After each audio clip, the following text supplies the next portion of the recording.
loves, welcome to Appalachia's Homestead. We are cleaning out brooders. The weather is warming up. I hope you're having a wonderful Mother's Day. I want to show you once again what I do when these babies are starting to grow up. They're kind of in between brooders, and you want to acclimate them to be together, and they need field trips. Let's talk about it.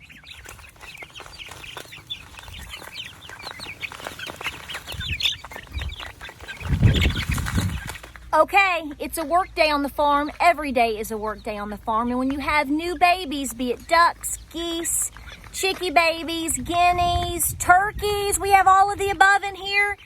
You have to change the brooders very often as they start to get older. They get a little funky and they get a little stinky. If the weather is warm enough, we're going to be pushing the 80s this week. It's a good time to let them have field trips. It acclimates them to the weather, and it allows them some free time, more freedom, and it allows you to clean up with ease, and it keeps your brooders much cleaner for a longer time period. Let me show you what I'm doing here. I highly advise it. So you can see I have two brooders that I keep side by side with all of these babies. I rotate them often. Oh, Mr. Turkey. The turkeys, the baby poults, are about to go to the barn in a brooder up there. Here are the little goslings that I hatched. There are two. We have a variety of baby chicks in here. Look at that little Bainey back there. We also have our guinea. Remember our guinea Guinness right back there. We have 4 turkey poults. So we have a variety of birds in here that have been living together in big brooders, my 50-gallon totes, with their heat and all of their goodies. This is their first field trip out. So we're cleaning. So what I have are those large old dog crates. They're great for such reasons like this, or transporting animals, or especially these baby chicks or rabbits, because see, it's hard for them to get out, but they can peck at the greenery and they can have freedom.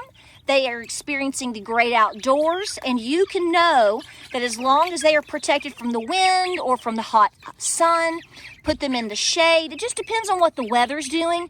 Right now, it's a warm day. It's a little bit of a cool breeze. I don't want them in direct heat. You don't want them out in direct sun on a really warm day. It's really hard on them. But they love this. So you can put them out here for an hour or two. They get to eat, they get to do their business, they get to peck. You can put a little roost in if you'd like right across the top, right through here. They love that, but really they like to just roam around, eat, drink, and peck. It's a field trip. You remember when you had recess as a kid, you got to go outside and run around for 45 minutes or an hour or 30 minutes, just depending on what the teacher wanted to do that day. This is basically what that's doing. It's allowing them to nurture themselves, and it gives you a break. So this is why, another reason why I tell you to have these large dog crates. You can get them anywhere. You can get them at garage sales. Sometimes I've picked up some for as cheap as $10. And we have kept them forever. We probably have 8 or 9 of them, okay? In various sizes for various different reasons. Highly recommend this. I'm going to let you enjoy watching these cuties because that's exactly what they are.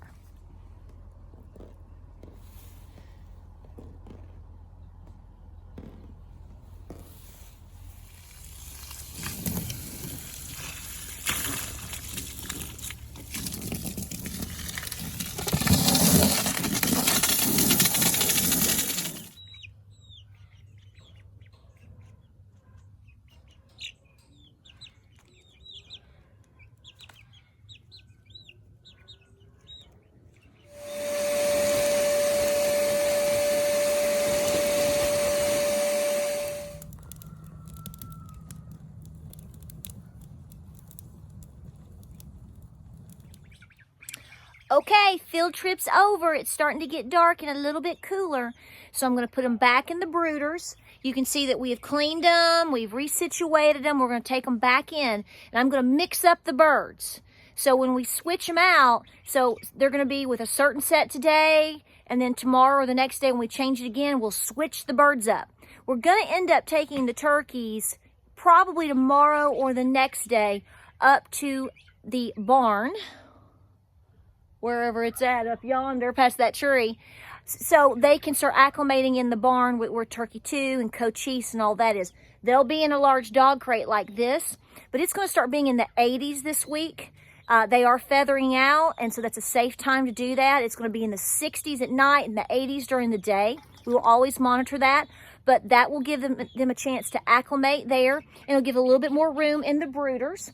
So you just have to work with them. It's just part of it, and this is the way I prefer to do it, to slowly acclimate them to each other, acclimate them to their new environment, and just move them into progression of babyhood to teenagehood to adulthood, yada, yada, yada. So what I'm going to do is we're simply going to start taking them, putting them back in the brooders, and put them back inside the warm spot of the house.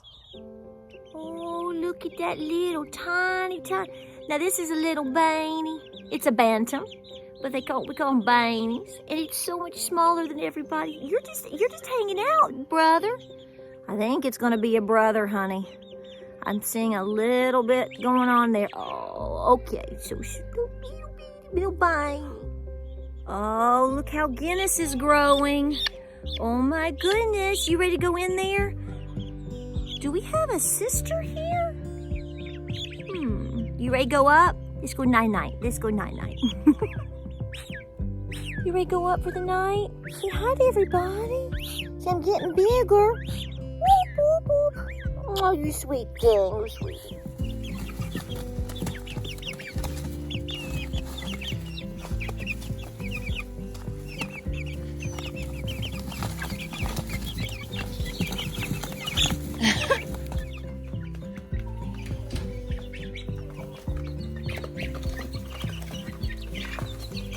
All right, guys, we appreciate you watching here at Appalachia's Homestead. If you have any questions, put them down in the comments below. Be happy to help you out.